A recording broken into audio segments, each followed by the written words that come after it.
Friend, welcome back to my channel. Student, I hope आप सभी बहुत बढ़िया होंगे। तो स्टूडेंट, आज हम कंटिन्यू करेंगे। हम कर रहे हैं क्लास 10th का मैथ। यहाँ से करेंगे ट्रायंगल चैप्टर, हमने स्टार्ट किया हुआ है। यहाँ से एक्सरसाइज 6.2 से हम करेंगे क्वेश्चन नंबर 10।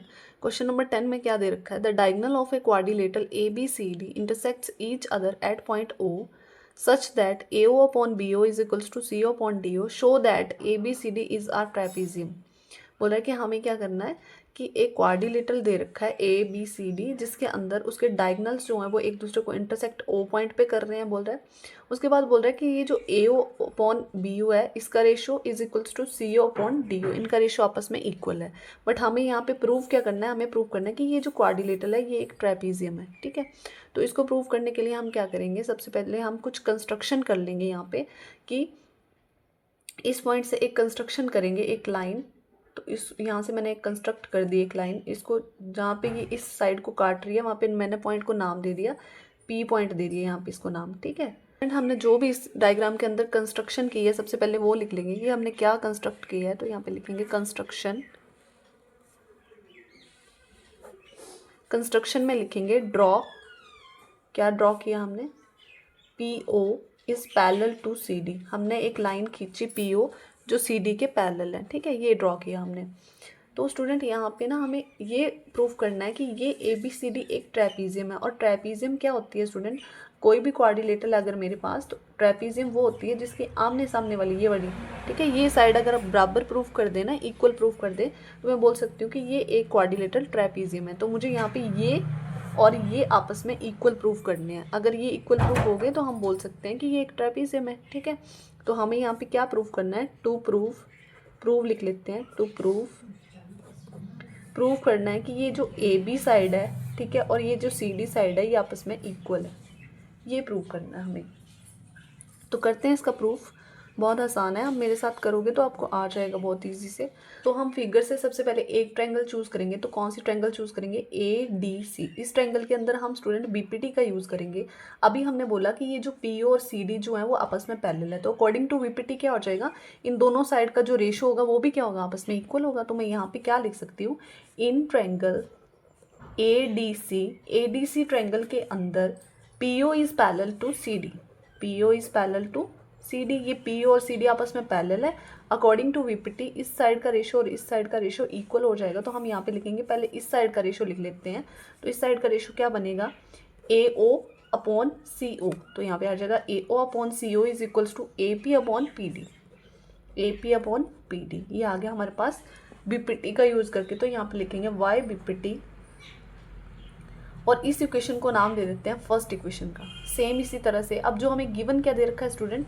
हमें गिवन दे रखा है कि ये दोनों आपस में इक्वल है, इनका ratio AO upon BO is equals to CO upon DO। और साइड में रीजन डाल देंगे गिवन। ये हमें गिवन दे रखा है क्वेश्चन में।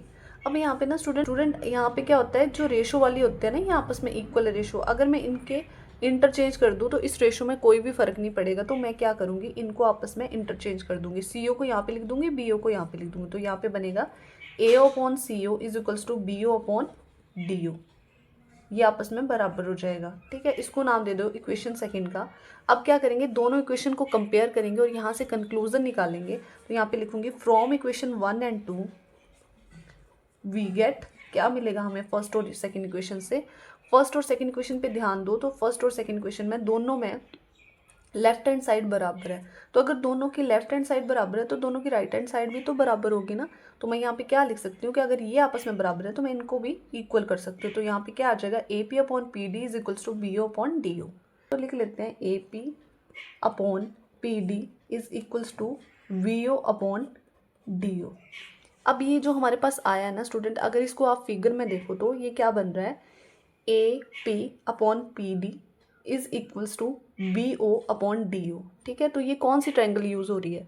दो साइड का रेशो ये वाली ट्रायंगल यूज़ हो रही है, मतलब ट्रायंगल ADB। इस ट्रायंगल के अंदर क्या हो रहा है? अगर दो साइड का रेशो इक्वल होता है तो यहाँ पे कौन सी थ्योरम लग जाएगी? यहाँ पे लग जाएगी कन्वर्स ऑफ BPT। अगर दो साइड का रेशो इक्वल है तो उसके अंदर जो लाइन खींची हुई है ट्रायंगल के अंदर वो थर्ड साइड के पैरेलल होगी, ठीक है। तो यहाँ पे हम क्या लिखेंगे? In triangle ADB। तो यहाँ पे लिख लेते हैं इन ट्रायंगल ADB। इस ट्रायंगल के अंदर ये जो पी यू है ये क्या हो जाएगी, इसके पैरेलल हो जाएगी। साथ में यहाँ पे रीज़न डाल देंगे by converse of BPT, BPT का यूज़ करके, कन्वर्स ऑफ बीपीटी का यूज़ करके हमने ये लिख लिया कि पीओ जो है वो ए बी के भी पैरेलल होगा। अब स्टूडेंट हमने यहाँ पे एक कंस्ट्रक्शन की थी कि PO is parallel to C D, PO जो है वो सी डी के पैरेलल है, और यहाँ पे हमारे पास आ गया कि PO is parallel to A B, PO जो है वो ए बी के पैरेलल है। ठीक है, तो पीओ क्या हो गया, यहाँ पे कॉमन हो गया, कंस्ट्रक्शन में भी लिखा था हमने। ठीक है, तो यहाँ पे हमने क्या लिखा था, PO is parallel to C D from construction.